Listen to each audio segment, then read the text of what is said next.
नमस्कार, आदाब। आसनसोल टाइम्स में आप सभी का स्वागत है। मैं आफरीन हाजिर हूं आज के बुलेटिन के साथ और बुलेटिन की शुरुआत करते हैं, लेकिन उससे पहले स्पॉन्सर्ड बाय डेकोर वॉलपेपर। आपके मकान को बनाए आपके सपनों का आशियाना, डेकोर वॉलपेपर।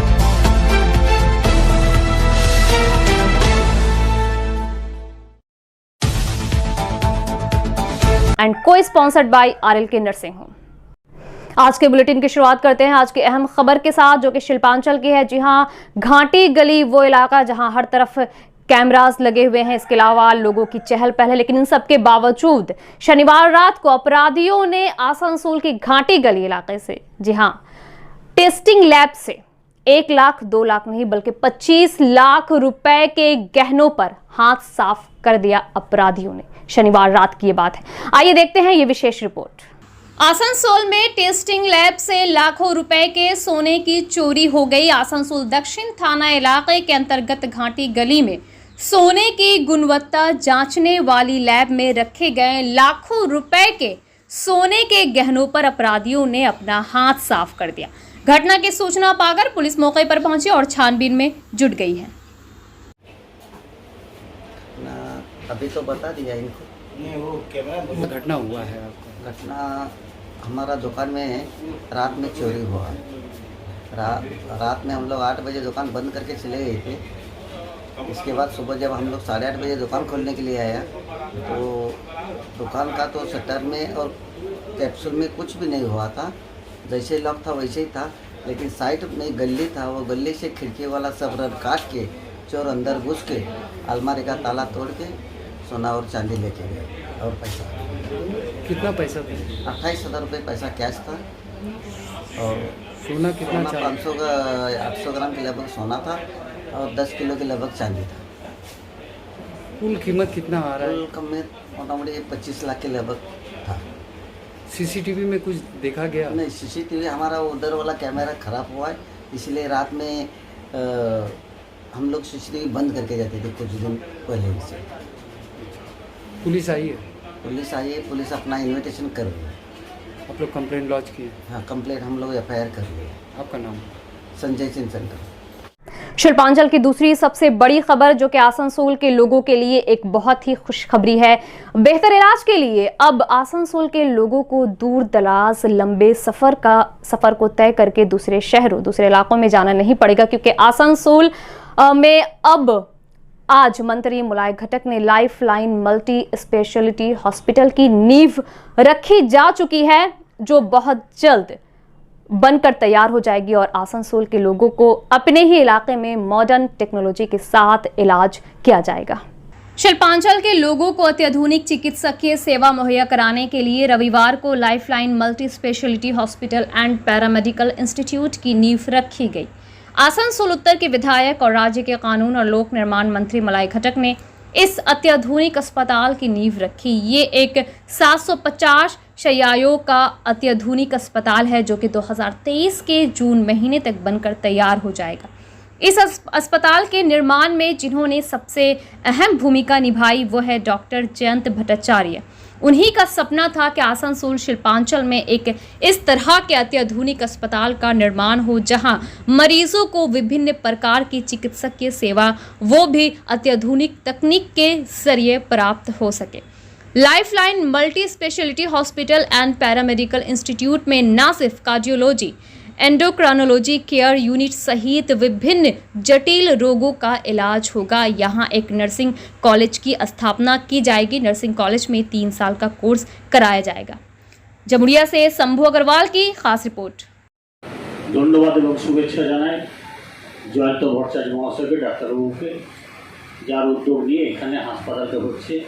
মঞ্চে রয়েছেন আমাদের সকলের প্রিয় বিধায়ক, মন্ত্রী এবং আমাদের সকলের নেতা, বর্তমান যিনি আসানসোলকে দিশা দেখাচ্ছেন মাননীয় শ্রী মলয় ঘটক মহাশয়।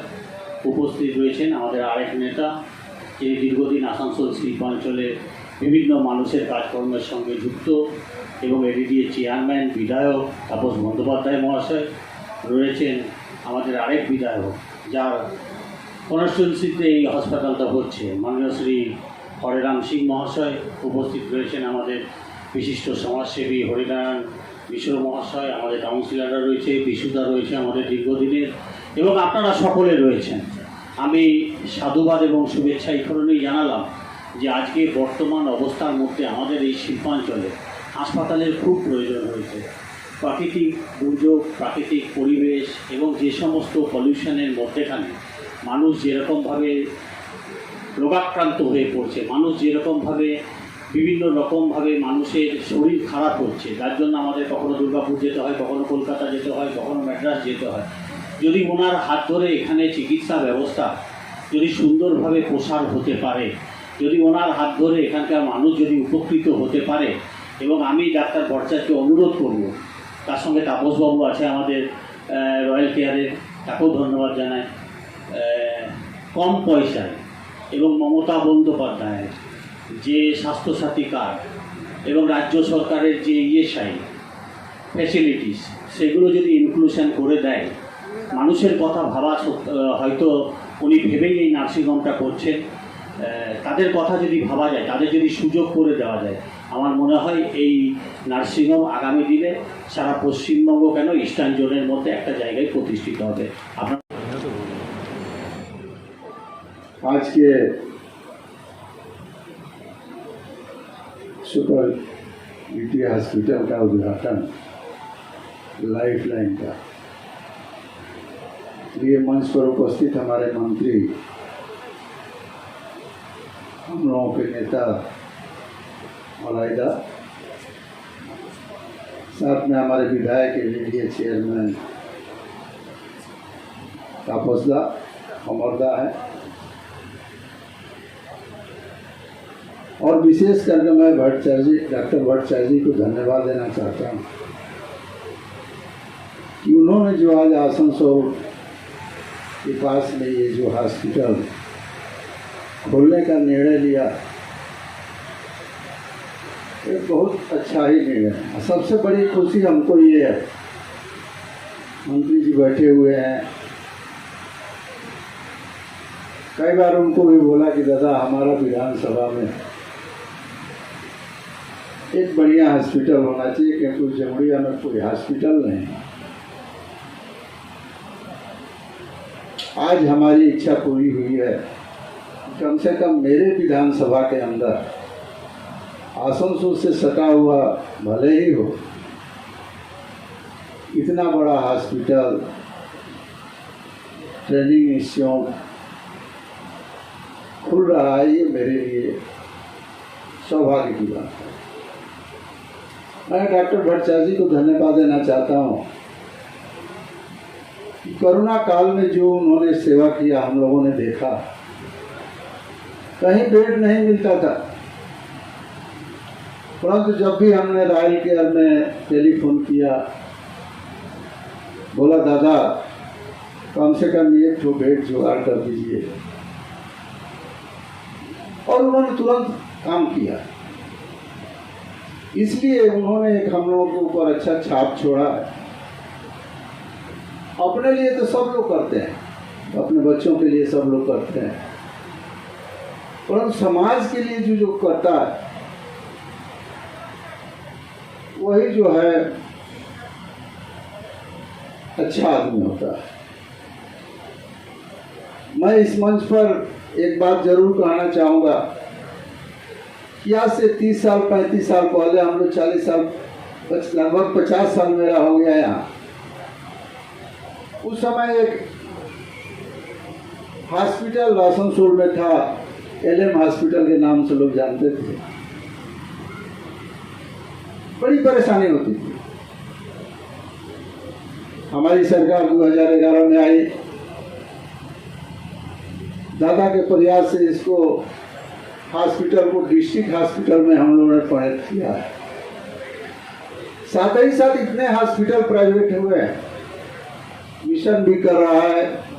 कुछ दिन पहले हम लोगों ने हेल्थ वार्ड उसका भी शाखा का उद्घाटन किया है, आज यहाँ कर रहे हैं। इसके साथ ही साथ और हॉस्पिटल एक दो हुआ है। तो जो दौड़ करके हम लोग दुर्गापुर के ऊपर निर्भर रहते थे, और जो परिसेवा मिलना चाहिए वो मिलता नहीं था। कम से कम आसनसोल में ये तमाम हॉस्पिटल होने के बाद आसनसोल के लोगों को इसका लाभ मिलेगा। শুভ কাজের সঙ্গে আমাদেরকে একটা জয়ন্ত যুক্ত করতে পেরেছে বলে তার প্রতি আমি আমার কৃতজ্ঞতা জ্ঞাপন করছি। মঞ্চে উপস্থিত আমাদের সম্মানীয় পশ্চিমবঙ্গ রাজ্য সরকারের আইন ও বিচার ব্যবস্থা এবং পিডব্লিউডির সম্মানীয় মন্ত্রী মলয় বরণ মহাশয়, মঞ্চে উপস্থিত আমাদের পুর নিগমের চেয়ারম্যান অমরনাথ চট্টোপাধ্যায় মহাশয়, মঞ্চে উপস্থিত আমাদের সহকর্মী বন্ধু জামিয়ার বিধায়ক হরিরাম সিং মহাশয়, মঞ্চে আমার সামনে আমাদের অত্যন্ত পরিচিত বন্ধু বান্ধব স্থানীয় কাউন্সিলরবৃন্দ এবং সহকর্মীরা আছেন।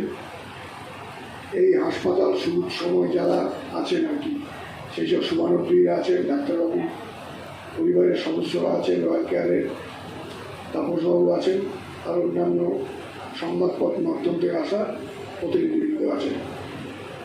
আমার আগে অমরনাথ চট্টোপাধ্যায় মহারাম সিং আমাদের বিস্তারিত বলেছে যে সত্যিকার এই অঞ্চলে একটি বড় যে ধরনের হাসপাতাল ডাক্তারবাবু করতে চাইছেন সেই ধরনের হাসপাতাল অভাব আছে। সেইটা হলে এই অঞ্চলের মানুষের অনেক উপকার হবে বলে আমি মনে করি। আপনারা দেখেছেন এর মধ্যে অনেকেও তার সেবাও পেয়েছেন। আমাদের মাননীয় মুখ্যমন্ত্রী একটি যুগান্তকারী একটি জিনিস তৈরি করেছেন, স্বাস্থ্যসাথীর মাধ্যমে গরিব মানুষ যাতে বিনা পয়সায় পরিষেবা পেতে পারে তার তিনি ব্যবস্থা করেছেন। কম বেশি সবই নার্সিংহোমগুলোর কাছ থেকে তারা সেবা পাচ্ছে, কিন্তু বিশেষ করে কয়েকটি নার্সিংহোম তারা গরিব মানুষকে বাধ্য করে রাখছে এবং এটা দুরুপয়োগ করছে আর কি। কার্ডটা নিয়ে গেলে মানুষকে ভুল বোঝাচ্ছে এবং তার কাছে আলাদাভাবে আবার অর্থ সংগ্রহ করা হচ্ছে। আপনারা বুঝতে পেরেছেন যে মাননীয় মুখ্যমন্ত্রী এই ব্যাপারটা নিয়ে কতটা বিরক্ত হয়েছেন। তিনি বিগত মিটিংয়ে একটি প্রশাসনিক বৈঠকে বলেছেন যদি কোনো হাসপাতাল সেখানে ফিরে আসতে হয় তাহলে তার বিরুদ্ধে এফআইআর করতে হবে। কিছু কিছু মানুষ সেরকম সম্মতি করেছেন, আমরাও সহমত পোষণ করি, কিন্তু সেই সময় মুমূর্ষু মানুষ তার যথা সর্বস্ব দিয়ে তার প্রিয়জনের চিকিৎসা করতে চায়, সে তখন থানার কাছে যায় না।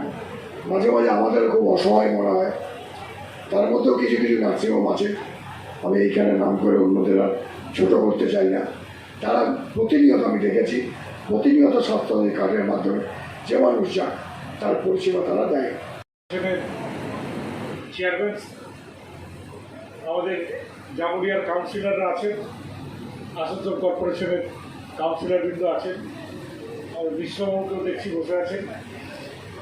আমি প্রথমেই ধন্যবাদ জানাবো ডক্টর ভট্টাচার্যকে যে আসানসোলের বুকে 500 বেডের একটি হসপিটাল, সুপার স্পেশালিটি হসপিটাল তিনি করার পরিকল্পনা খালি নয়, আজকে ভিত্তিপ্রস্তর স্থাপন করছেন। আমরা যে আসানসোল শিল্পাঞ্চলে থাকি আমাদের একটা দুঃখ ছিল, কষ্ট ছিল যে সামান্য কারোর বুকে ব্যথা হলে আমাদের দুর্গাপুর কিংবা কলকাতায় দৌড়াতে হতো। হাতের সামনে কোনো সুপার স্পেশালিটি হসপিটাল ছিল না। মাননীয় মুখ্যমন্ত্রী মমতা বন্দ্যোপাধ্যায় তিনি আসানসোল মহকুমা হাসপাতালকে জেলা হাসপাতাল এবং জেলা হাসপাতালকে সুপার স্পেশালিটি হাসপাতাল হিসেবে তৈরি করেছেন, কিন্তু সেখানে প্রাথমিক স্তরে কার্ডিওলজির ব্যবস্থা ছিল না। পরবর্তীকালে কার্ডিওলজিস্ট মাননীয় মুখ্যমন্ত্রী সেখানে দিয়েছেন, কিন্তু ইমিডিয়েটলি সঙ্গে সঙ্গে পরিষেবা এবং চিকিৎসা পাওয়ার যে দরকার, বিশেষ করে যাদের হার্টের প্রবলেম আছে, আমাদের আসানসোলের লোকদের অনেক দূরে দৌড়াতে হতো। আশা করবে এই হসপিটাল খুব তাড়াতাড়ি তৈরি হবে এবং শুরু হবে। একটু আগে হরিরাম সিংজি বলছিলেন যে হেলথ ওয়ার্ল্ড হাসপাতালও কয়েকদিন আগে একটি এখানে হাসপাতাল করার পরিকল্পনা নিয়েছেন। দেখুন, আমরা যে শহরে থাকি আসানসোল, এই শহরটা একসময় ভারতবর্ষের রুড বলতো, রুড অফ ইন্ডিয়া। পৃথিবীর সবথেকে শিল্পোন্নত শহরের নাম ছিল রুড, জার্মানির রুড। তার সঙ্গে তুলনা করা হতো আসানসোলকে। কিন্তু দীর্ঘদিন ধরে আসানসোল একের পর এক তার পালক হারিয়েছিল, একের পর এক কলকারখানা বন্ধ হয়েছে। আসানসোলের সাইকেল কারখানা আমাদের গর্ব ছিল, আমরা সেই সাইকেল কারখানাকে হারিয়েছি, বন্ধ হয়ে গেছে। আসানসোলের গ্লাস ফ্যাক্টরি বন্ধ হয়ে গেছে। আসানসোলে আরো অনেক কারখানা যেগুলো একের পর এক বন্ধ হয়েছে। ইদানিং হিন্দুস্তান কেবলস এবং বার্নস্টাড ওয়াগন কারখানাও বন্ধ হয়ে গেছে। স্বাভাবিকভাবে আসানসোলের গরিমা দীর্ঘ 30-35 বছর ধরে আস্তে আস্তে আস্তে আস্তে আমরা পিছিয়ে পড়েছিলাম।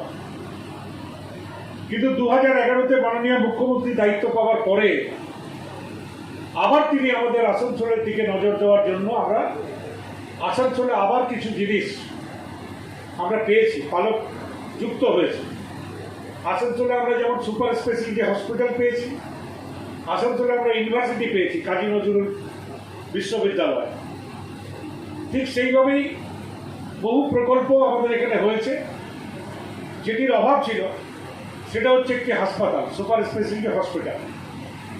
এবং একটা শহর তখনই চঞ্চল মনে হয়, একটা শহর তখনই মাথা তুলে দাঁড়ায় যদি সেই শহরটা হয় মেডিকেল কিংবা এডুকেশনাল হাবে পরিণত হতে পারে। তো মেডিকেল হাব তৈরি করতে গেলে একটি হসপিটালে হবে না, দুটি হসপিটালে হবে না। দুর্গাপুরে তো 5টা হাসপাতাল আছে।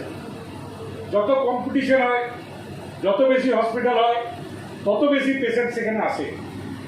এবং আসানসোলে একটা সুবিধা হচ্ছে যে আমরা যেহেতু ঝাড়খণ্ডের বর্ডারে, বিহারের বর্ডারে, তাই ওই অঞ্চলের বহু পেশেন্ট এই আসানসোলকে পেরিয়ে তারা দুর্গাপুর কিংবা কলকাতায় ঢোকে। এই ধরনের হাসপাতাল যদি আমরা তৈরি করতে পারি তাহলে সেই পেশেন্টরাও কিন্তু এই সমস্ত হাসপাতালেই চিকিৎসা করাবেন এবং হাসপাতালগুলো আরও ভালো বা উন্নতভাবে চলতে পারবে। আসানসোলে এডুকেশনাল হাবের প্রয়োজন, আরও কলেজ করার প্রয়োজন। আমি তো বিশ্ববাবুকে ধন্যবাদ জানাবো যে তিনি আসানসোলের লোক হয়ে এখানে কলেজ করেছেন। আসানসোল ইঞ্জিনিয়ারিং অ্যান্ড ম্যানেজমেন্ট বলে পাশেই একটি কলেজ করেছে। আসানসোলের আরও মানুষ যাতে কলেজ করতে এগিয়ে আসে সেই দিকে আমাদের লক্ষ্য রাখতে হবে, উৎসাহিত করতে হবে। এবং আমরা হয়তো খুব তাড়াতাড়ি প্রাইভেট মেডিকেল কলেজ পেতে পারি।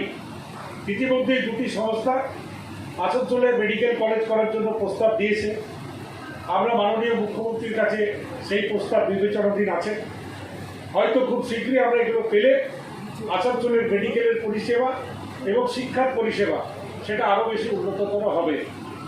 আমার বক্তব্যকে দীর্ঘায়িত করছি না, কিন্তু যে মানুষটি আজকে 500 বেডের হসপিটাল করার জন্য পরিকল্পনা করেছেন, তিনি এখানে জায়গা নিয়ে ইতিমধ্যে ভিত্তিপ্রস্তর স্থাপন করছেন, তাকে আমি আমার আন্তরিকভাবে শুভেচ্ছা জানাই, শুভকামনা জানাই। তার এই হসপিটাল যেন আগামী দিনে একটা নিদর্শন হয় সেই কথা ভেবে চিন্তা করে আমি আমার বক্তব্য শেষ করছি। আপনারা সবাই ভালো থাকুন, সুস্থ থাকুন। নমস্কার, জয় হিন্দ। আমরা শুভ ভিত্তিপ্রস্তর স্থাপন করলেন শ্রীযুক্ত মলয় ঘটক মহাশয়, পূর্তমন্ত্রী। এটা 750 শয্যা বিশিষ্ট মাল্টি স্পেশালিটি হসপিটাল। শুধু তাই নয়, এর সাথে আমরা বিএসসি, জিএনএম নার্সিং এবং প্যারামেডিক্যাল কোর্সেস শুরু করছি, সরকারি অ্যাফিলেটেড, প্রাইভেট নয়। এবং আগামী বছর মাঝামাঝি যদি সব কিছু ঠিকঠাক চলে আমরা এর কমার্শিয়াল অপারেশন শুরু করব। ধন্যবাদ। आसनसोल में प्रतिभाओं की कमी नहीं है, जरूरत है तो सिर्फ उसे तलाशने और तराशने की। जी हाँ, आज आसनसोल के राइफल क्लब में विश्व जूनियर निशानेबाजी प्रतियोगिता में सिल्वर मेडल जीतने पर मंत्री मलय घटक ने अभिनव शाह को सम्मानित किया, जो कि आसनसोल के लोगों के लिए एक गर्व की बात है। हाल ही में जर्मनी में हुए विश्व जूनियर निशानेबाजी प्रतियोगिता में आसनसोल के अभिनव शाह ने बेहतरीन प्रदर्शन करते हुए सिल्वर मेडल जीता था। रविवार को आसनसोल उत्तर के विधायक और राज्य के कानून और लोक निर्माण मंत्री मलय घटक ने अभिनव शाह को उनके बेहतरीन प्रदर्शन के लिए सम्मानित किया। चालमारी इलाके के राइफल क्लब में आयोजित एक सम्मान समारोह के दौरान मलय घटक ने अभिनव शाह को उनके उत्कृष्ट प्रदर्शन के लिए सम्मानित किया। इस मौके पर मलय घटक ने कहा कि ये बड़े गर्व की बात है कि महज 14 साल की उम्र में अभिनव शाह ने इस उपलब्धि को हासिल की है। इसके साथ ही मलय घटक ने कहा कि जिस दिन अभिनव ओलंपिक में भारत के लिए स्वर्ण पदक जीत कर लाएंगे वो दिन और भी ज़्यादा खुशी का होगा। इस लक्ष्य के प्राप्ति के लिए प्रशासन की तरफ से जिस भी तरह की मदद की ज़रूरत होगी प्रशासन वो करने के लिए तैयार है। कार्यक्रम के दौरान राइफल क्लब के उपाध्यक्ष वीके ढल सहित तमाम गणमान्य लोग मौजूद थे।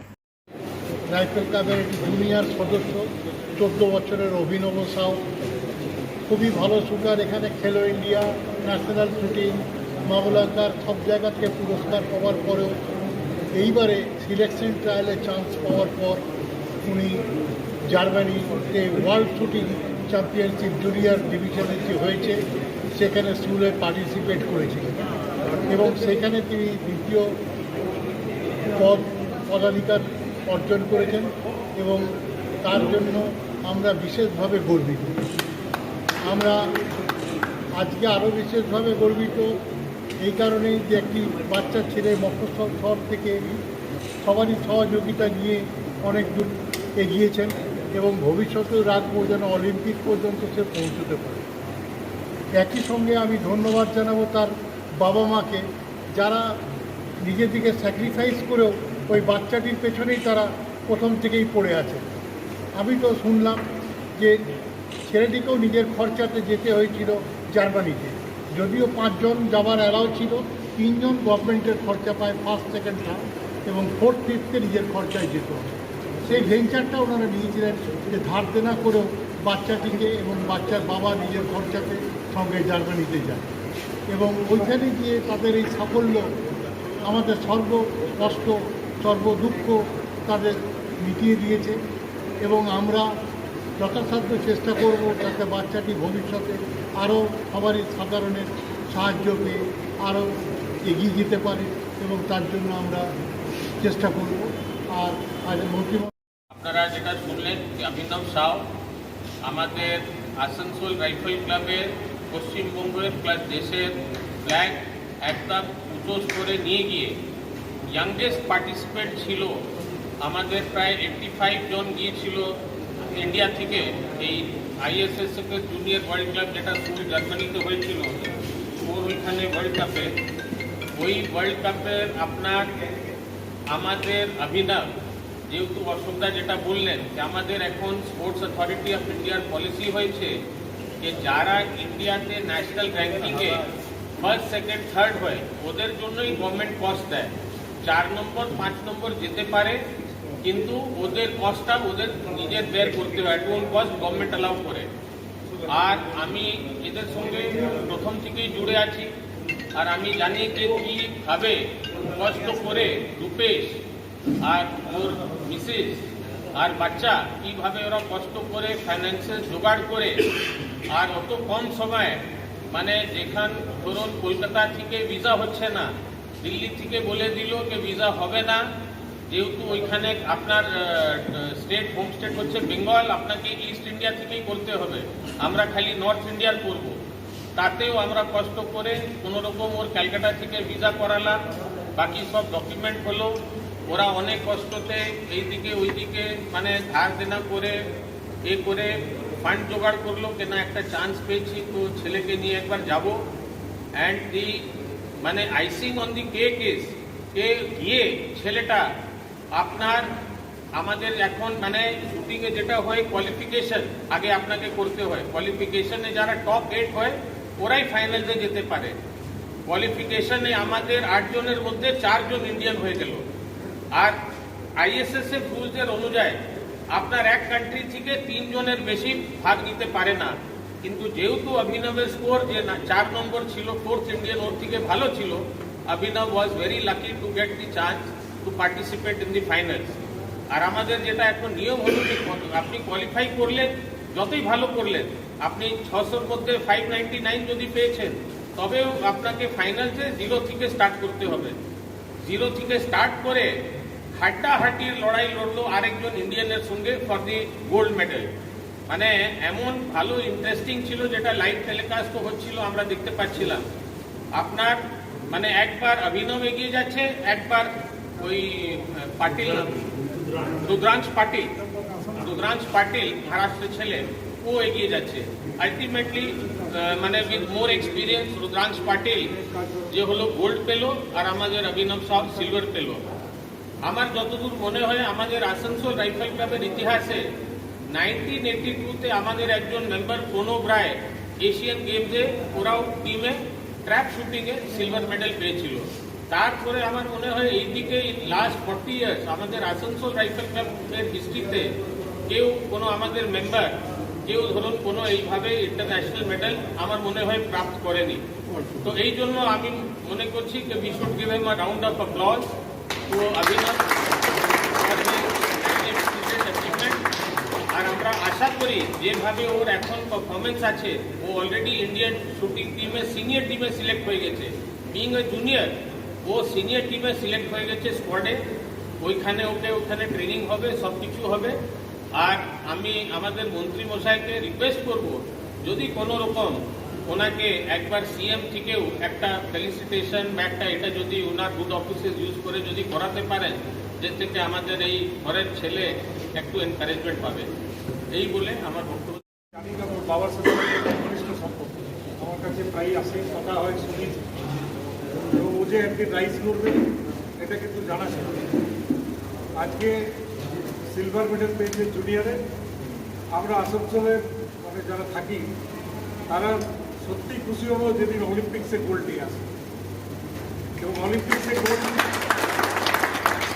গোল্ড যাতে আনতে পারে তার জন্য আমরা আসানসোলবাসী হিসাবে যতটা তার পাশে দাঁড়ানোর দরকার আমার মনে হয় আমাদের সবারই দাঁড়ানো উচিত।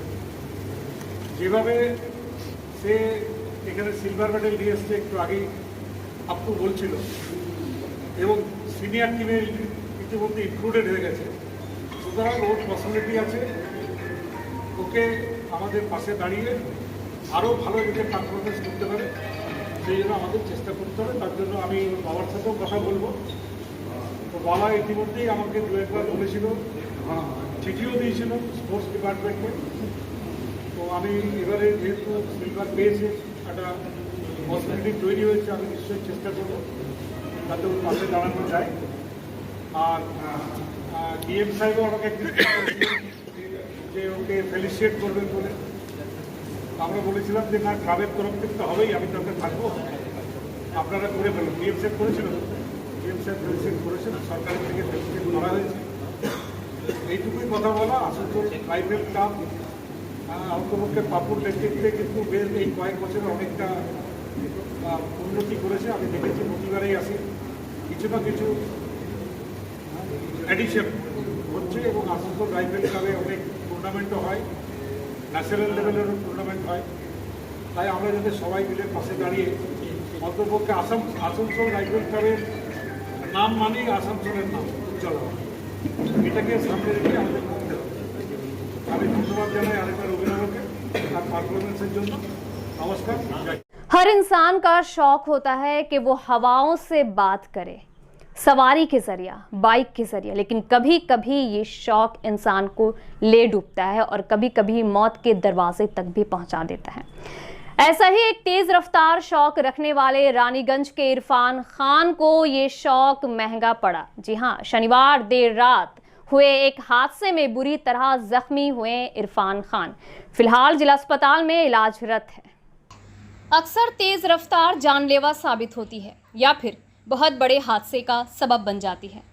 शनिवार रात को रानीगंज के राजाबांध निवासी इरफान खान के साथ भी कुछ ऐसा ही हुआ। प्राप्त जानकारी के अनुसार तकरीबन 18 वर्षीय इरफान खान बाइक से तेज गति से कहीं जा रहे थे कि अचानक रानीगंज बोरोदो दफ्तर के निकट वो हादसे का शिकार हो गए, जिससे उनके सर पर भयंकर चोट लगी है। आनन फानन में उनको पहले रानीगंज के एक निजी अस्पताल में भर्ती कराया गया, लेकिन वहां हालत बिगड़ने पर उनको आसनसोल जिला अस्पताल भेजा गया। आखिरी समाचार मिलने तक इरफान की हालत नाजुक बताई जा रही थी। रानीगंज से जाहिद अनवर की खास रिपोर्ट। এটা তো রোডে অ্যাক্সিডেন্ট হয়েছে, কিন্তু আমাদের এখানে সার্জেনে এখন এই রাত্রে নাইটে কোনো অ্যাভেলেবেল নেই। এখানে আসানসোল মহকুমা হাসপাতালে রেফার। কি কন্ডিশন কি মনে হচ্ছে? স্টেবিলিটি আছে, মানে কি মানে কতটা কি চোট, মানে কতটা ডিপলি কেটেছে বা কিছু? হেড ইনজুরি আছে ভালো মতো, 3 থেকে 4 ইঞ্চি কেটে আছে। আচ্ছা, आसनसोल जिला अस्पताल।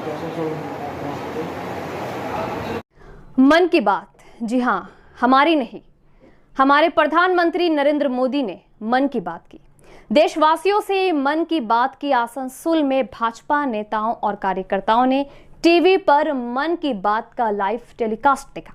आइए नजर डालते हैं इस विशेष खबर पर। प्रधानमंत्री नरेंद्र मोदी समय समय पर जनता से मुखातिब होते हैं। मन की बात माध्यम से वो जनता से सीधा संपर्क साधने की कोशिश करते हैं।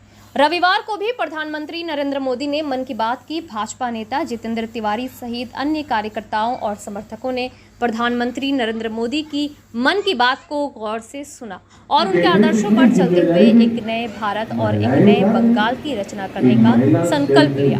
इस मौके पर भाजपा नेता जितेंद्र तिवारी ने कहा कि अक्सर विरोधी दल के नेता प्रधानमंत्री नरेंद्र मोदी के मन की बात पर कटाक्ष करते हुए कहते हैं कि वो सिर्फ अपने मन की बात करते हैं, लोगों के मन की बात नहीं सुनते। लेकिन सच्चाई ये है कि प्रधानमंत्री नरेंद्र मोदी जो भी कहते हैं वो पूरे देश के लोगों की मन की बात होती है। ये मन की बात कार्यक्रम के माध्यम से देशवासियों को संबोधित करते हैं। हमारे विरोधी, राजनीतिक विरोधी कभी कभी प्रधानमंत्री जी के इस कार्यक्रम पर कटाक्ष करते हुए कहते हैं कि प्रधानमंत्री जी केवल अपने मन की बात कहते हैं, लोगों के मन की बात नहीं सुनते। लेकिन जो भी व्यक्ति इस कार्यक्रम को देखता होगा उसे यह महसूस होता होगा कि प्रधानमंत्री जी केवल अपने मन की बात नहीं कहते, अपने मन के बात के माध्यम से महीने भर पूरे देश भर के लोगों के मन में क्या चल रहा है, वो देश के बारे में क्या सोच रहे हैं, भारत को विश्व गुरु बनाने के लिए और क्या क्या हम कर सकते हैं, इस पर हर लोगों के पास, साथ देश के हर हिस्से में लोगों के पास जो यूनिक थिंकिंग है। সবাইকে আমার নমস্কার। দেখুন, আমি বিশেষ সময় নষ্ট করব না, ছোট্ট দুটো কথা বলি। এই মন কি বাত যে অনুষ্ঠান হচ্ছে এটা খালি দেখা না, মোদিজির যে মার্গদর্শন আছে, যেরকম দেখালেন যে পরিচ্ছন্নতা, সাফাই, আমরা যাতে এইখান থেকে এই মন কি বাত থেকে আমরা যেন কিছু নিতে পারি, এইরকম না আমরা দেখলাম টিভিতে, আমরা দেখলাম আর দিনের শেষে 1 ঘন্টা দেখার পর আবার বেরিয়ে চলে গেলাম। এইখান থেকে কিছু নিতে হবে আমাদের। 1 নম্বর। 2 নম্বর হচ্ছে আমি আশা করি প্রত্যেকে এইরকম যেন এই মন কি বাত এই অনুষ্ঠান প্রত্যেকে যেন নিজের বাড়ির পাশে এবং প্রত্যেক মানুষকে যেন উদ্বুদ্ধ করে যে প্রত্যেক মাসে যেন আমরা সংখ্যাটা বাড়াই, যেন আসানসোলের বুকে প্রত্যেক গলি গলিতে এইরকম জায়ান্ট স্ক্রিন লাগিয়ে যেন মন কি বাত দেখা হয়। এইটা যেদিন আমরা করতে পারবো সেদিন আমরা এই মন কি বাত প্রধানমন্ত্রী নরেন্দ্র মোদীর যে মার্গদর্শন, উনি যেভাবে চাইছেন আমরা ভারতবাসীরা যেভাবে চলি, তাহলে সেইটা ওনার যে দৃষ্টিভঙ্গি সেটা সফলতা লাভ করবে। আশা করি আসানসোলের সমস্ত মানুষ আমার এই কথার সঙ্গে সহমত হবেন। আগামী দিনে আমরা সচেষ্ট হব এটাকে কিভাবে প্রচারের মাধ্যমে মন কি বাত সবার ঘরে ঘরে পৌঁছানো যায়। नमस्कार। कुछ विषय रखूंगा। जितेन भैया ने बहुत अच्छी तरीके से बोला है। देखिए, अगर आप जैसे विनय जी ने बताया, अगर आप देखते हैं प्रधानमंत्री जी ने पहले जो विषय रखा ये है कि भारत में रोजगार का परिकल्पना बदल रहा है और आज के दिन में अगर आप देखते हैं कि भारतीय 100 ऐसा कंपनी है, भारतीयों द्वारा निर्मित कंपनी, भारतीयों द्वारा परिचालित कंपनी जो है, ये 100 ऐसे कंपनी है सारा विश्व में, ये एकदम प्रथम पंक्ति पे ये लोग हैं, ये कंपनी। एक दूसरा है महिला स्वरोजगार परिकल्पना, सेल्फ हेल्प ग्रुप जो है, प्रधानमंत्री जी ने इसका बात किया है और मैं आपको याद दिलाना चाहता हूं कि कोरोना महामारी के दौरान जब लॉकडाउन चला तब 7 करोड़ महिला स्वनिर्भर प्रकल्प के अंतर्गत 7 करोड़ महिलाओं को पैसा मिला प्रधानमंत्री नरेंद्र मोदी जी के तरफ से। यानी ये जो बात हमने कहा कि वो सिर्फ कहते नहीं है, वो बोलते हैं, वो सोचते हैं, करके दिखाते हैं। और मैं आग्रह करूंगा चैताली जी से कि जैसे इन्होंने, प्रधानमंत्री जी ने एक उदाहरण दिया, सुकन्या समृद्धि योजना, किसी एक व्यक्ति ने अपनी जमाया हुआ पूंजी जो है उसमें से महिलाओं को सुकन्या समृद्धि योजना के अंतर्गत उनको रजिस्टर करवाया। मैं आग्रह करूंगा कि आसनसोल में इसी वार्ड में चैताली जी इनिशिएटिव ले और सुकन्या समृद्धि योजना जो प्रधानमंत्री नरेंद्र मोदी जी के बहुत ही उनके मन का ये प्रकल्प है, ये परिकल्पना है, इसको आगे बढ़ाए। और एक आप देखिए कि सही में विनय जी ने याद दिलाया और हमने सुना है कि और जितेंद्र ने जो बात कहा कि ये प्रधानमंत्री जी का मन की बात जो है ये देश की मन की बात है। आप याद करके देखिएगा, आज से कई साल पहले हमको तो कभी खबर नहीं मिला कि ऐसा प्रोफेसर टुडू करके कोई है। हमें तो कभी खबर नहीं मिला कि महिला स्वनिर्भर प्रकल्प जो है इसके अंतर्गत खिलौना बन रहा है तमिलनाडु में, जो जिन खिलौना को जीआई टैग इंटरनेशनल यानी आप अंतरराष्ट्रीय मार्केट में ये खिलौना आप बना सकते हैं और बेच सकते हैं।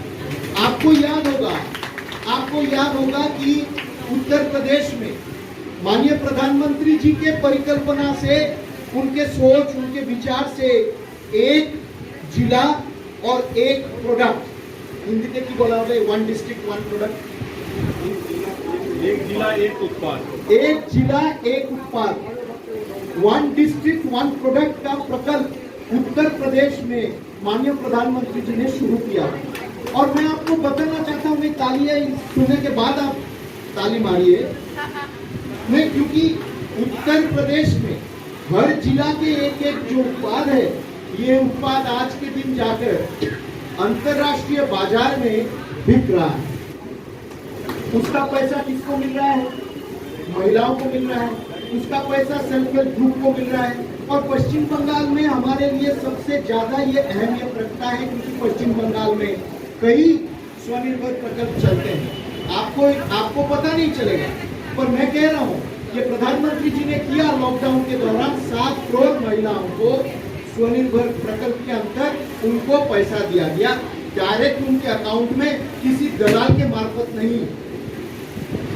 और अंत में मैं 3 बात कहना चाहता हूँ। जितेंद्र ने यहाँ पानी का बात बताया। इस चिलचिलाती गर्मी में इंसान से लेकर जीव तक हर कोई ठंडे पानी की मांग करता है। तो इसी बात को जहन में रखते हुए रानीगंज के नया बस स्टैंड इलाके में नगर निगम के चेयरमैन अमरनाथ चटर्जी ने भारत विकास परिषद द्वारा लगाए गए ठंडे पानी की मशीन का उद्घाटन किया है। रविवार को भारत विकास परिषद द्वारा रानीगंज के राम अवतार बजोरिया रोड पर स्थित नया बस स्टैंड के निकट एक ठंडे पानी की मशीन लगाई गई। आसनसोल नगर निगम के चेयरमैन अमरनाथ चटर्जी ने फीता काटकर इस मशीन का उद्घाटन किया। इस मौके पर आसनसोल नगर निगम के चेयरमैन अमरनाथ चटर्जी के अलावा भारत विकास परिषद रानीगंज शाखा के अध्यक्ष प्रदीप बजोरिया, रानीगंज बोरो 2 के assistant engineer Indrajit Kunar, Sanjay Bajoria, RP Khaitan, Balram ढल, अरुणामय कुंदू आदि उपस्थित थे। इस मौके पर अमरनाथ चटर्जी ने भारत विकास परिषद द्वारा ठंडे पानी की मशीन लगाए जाने के लिए उनकी सराहना की और कहा, गर्मी के इस मौसम में जिस तरह से भारत विकास परिषद द्वारा ठंडे पानी की मशीन लगाई गई है वो सराहनीय है। इससे राहगीरों को काफ़ी सहूलियत होगी। भारत विकास परिषद रानीगंज शाखा की तरफ से हम लोगों ने रानीगंज बस स्टैंड पर एक ठंडे पानी की मशीन लगाई है। ये इसी उद्देश्य से लगाई गई कि यहाँ पर बस स्टैंड में हजारों लोग पूरे बर्धमान डिस्ट्रिक्ट से बस से आना जाना करते हैं और काफ़ी लोग यहाँ पर रहते हैं। उनके ज़रूरत को ध्यान में रखते हुए ठंडे पानी की मशीन पूरी गर्मी पड़ रही है, इसलिए ठंडे पानी की मशीन आज हम लोगों ने यहाँ पर लगाया है, जिसका उद्घाटन माननीय chairman Shri Amarnath Chatterjee Asansol municipality corporation आए थे और उन्होंने इसका उद्घाटन किया है। अपना नाम प्रदीप बाजोरिया, प्रेसिडेंट भारत विकास परिषद रानीगंज। যে ওনারা আসানসোল শিল্পাঞ্চলের এবং রানীগঞ্জ শহরের মানুষের কথা বারবার ভাবেন এবং বিভিন্ন অনুষ্ঠান করেন এবং চেম্বারের কাছেও আমরা বিশেষভাবে কৃতজ্ঞ। তারা এই অঞ্চলের কথা ভেবে বিভিন্ন সমাজসেবামূলক কাজ করেন, মানুষের উপকারের কাজগুলো করেন, মানুষের পাশে থাকার চেষ্টা করেন, যেটা সরকারের উচিত। সেই কাজটা ওনারাই করেন, সেই জন্য ওনাদের কাছে কৃতজ্ঞতা প্রকাশ করি। আজকের দিনটা বড় সুন্দর দিন, ফলহারিণী কালী পুজো। ঠাকুর শ্রী রামকৃষ্ণ এই দিন পুজোর মাধ্যমে নতুন এক দিক দেখিয়েছিলেন, ভক্তি শ্রদ্ধার মধ্যেখান দিয়ে ভারতবর্ষের মানুষকে আহ্বান করে সকল দুঃখ দুর্দশা করতে। আজকের এই সুন্দর দিনে এই ওয়াটার কুলার মেশিনটা বসানোর মধ্যেখান দিয়ে আমি ঠাকুরের কাছে প্রার্থনা যেন আমার এই শিল্পাঞ্চলের সমস্ত মানুষের দুঃখ দুর্দশাকে দূর করে এবং মা শারদার যে প্রতিকৃতি, মা শারদার যে ইচ্ছা যে সকলের মধ্যে যেন সুখে শান্তিতে সকলে থাকতে পারে, সেই পরিকল্পনা যেন বাস্তবায়িত হয়। তার জন্য রানীগঞ্জ চেম্বার অফ কমার্স আছে, রানীগঞ্জের বিশেষভাবে রামাবতার বাবুর পরিবাররা রয়েছে, তাদের কাছেও আমি সঞ্জয় এবং আমাদের প্রদীপের কাছে আমি বিশেষভাবে প্রকাশ করি। ওরাও বিভিন্ন সময় বিভিন্ন রকমভাবে রামকৃষ্ণ মিশনের সঙ্গে যুক্ত থাকে, তাদের কৃতজ্ঞতা প্রকাশ করে। ये थे शिल्पांचल की कुछ अहम खबरें। आसनसोल टाइम्स न्यूज़ चैनल को सब्सक्राइब कीजिए, लाइक कीजिए और शेयर कीजिए ताकि शिल्पांचल की हर खबर आप तक सबसे पहले पहुंचे। धन्यवाद।